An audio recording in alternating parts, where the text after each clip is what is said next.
그런데 미국이 정말 위험하다면 팔고 나온 돈은 어디에 투자해야 할까요? 유럽일까요? 일본일까요? 아니면 중국일까요?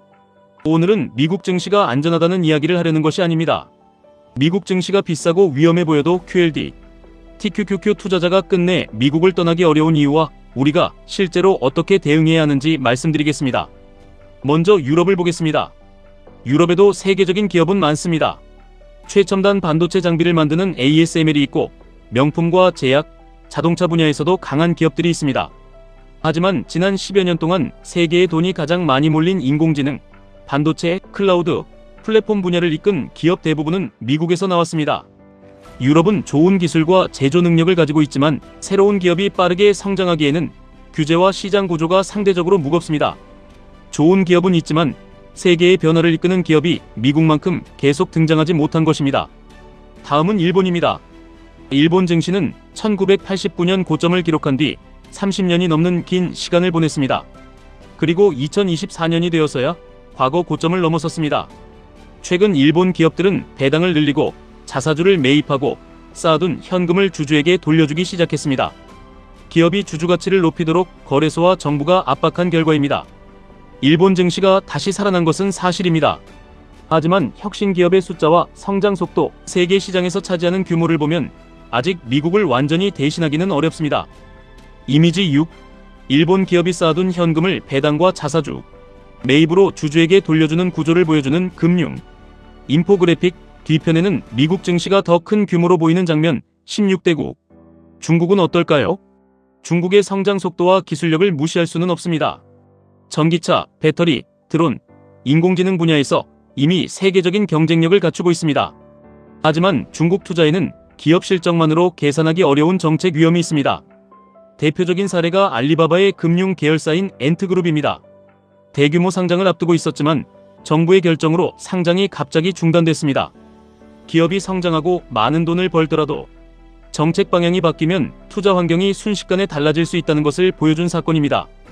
유럽에는 성장 속도에 문제가 있고 일본에는 장기적인 활력에 문제가 있으며 중국에는 정책 불확실성이 있습니다. 물론 세 시장 모두 좋은 기업은 있습니다. 하지만 시장 전체에 장기 투자할 곳을 하나 고르라고 하면 아직 미국을 완전히 대신할 시장은 보이지 않습니다. 미국이 완벽해서가 아닙니다.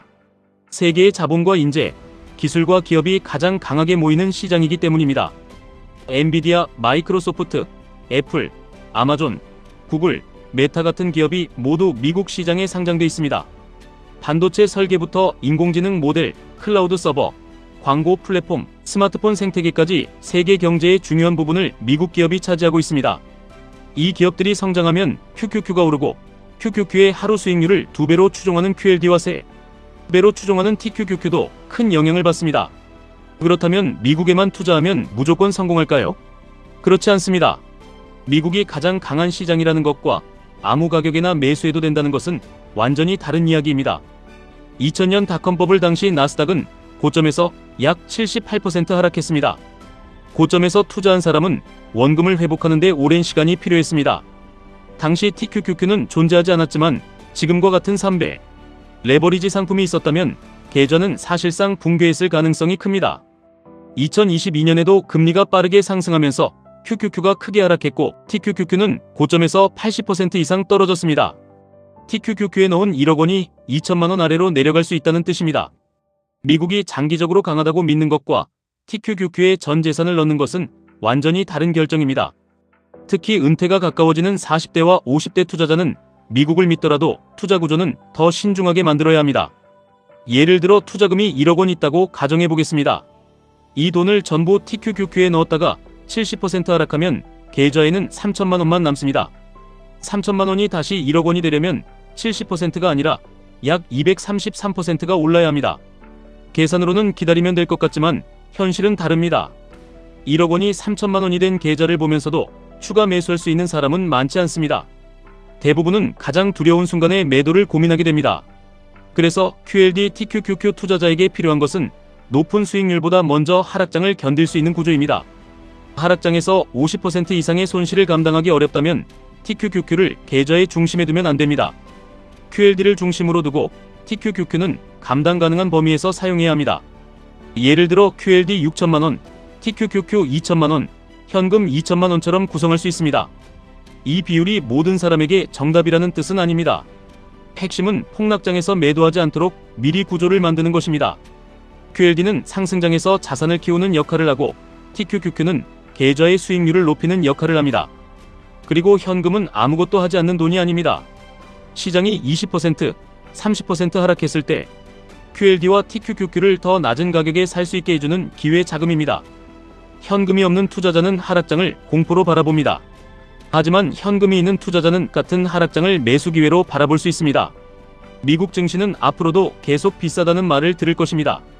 AI 거품이라는 경고도 계속 나올 것이고 빅테크 몇 개 기업에 지수가 지나치게 의존한다는 비판도 나올 것입니다. 실제로 큰 조정도 다시 올 수 있습니다.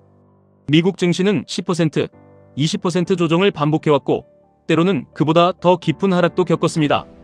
하지만 조정이 올 수 있다는 이유로 미국 시장을 완전히 떠나면 세계에서 가장 빠르게 성장하는 기업들의 장기 상승도 함께 놓칠 수 있습니다. 정답은 미국을 무조건 믿는 것도 아니고 미국이 비싸다고 전부 파는 것도 아닙니다. 미국의 장기적인 경쟁력은 인정하되 QLD, TQQQ 비중과 현금을 조절하는 것입니다. 시장이 상승할 때는 계좌가 너무 공격적으로 변하지 않았는지 확인해야 합니다. TQQQ가 급등해 전체 계좌에서 차지하는 비중이 지나치게 커졌다면 일부를 QLD나 현금으로 옮길 수 있습니다. 반대로 시장이 크게 하락했을 때는 처음부터 남겨둔 현금으로 나눠서 매수해야 합니다. 상승장에서는 위험을 줄이고 하락장에서는 기회를 늘리는 것입니다. 미국이 위험하지 않다는 말이 아닙니다. 미국이 비싸지 않다는 말도 아닙니다. 다만 미국을 떠나기 전에 반드시 물어야 합니다. 그 돈을 어디에 둘 것인가? 그리고 다른 시장이 미국을 대신할 수 없다면 미국을 떠나는 것보다 미국 안에서 위험을 조절하는 것이 더 현실적일 수 있습니다. QLD, TQQQ 투자자에게 필요한 것은 미국에 대한 맹신이 아닙니다. 폭락이 와도 팔지 않을 비중, 추가 매수할 수 있는 현금, 그리고 다시 회복할 때까지 기다릴 수 있는 시간입니다. 미국의 성장은 믿어도 됩니다. 하지만 레버리지까지 믿어서는 안 됩니다. 결국 수익은 가장 높은 상품을 산 사람이 아니라 가장 힘든 하락장에서도 끝까지 살아남은 사람이 가져갑니다. 지금까지 1분 투자 하이젠버그였습니다.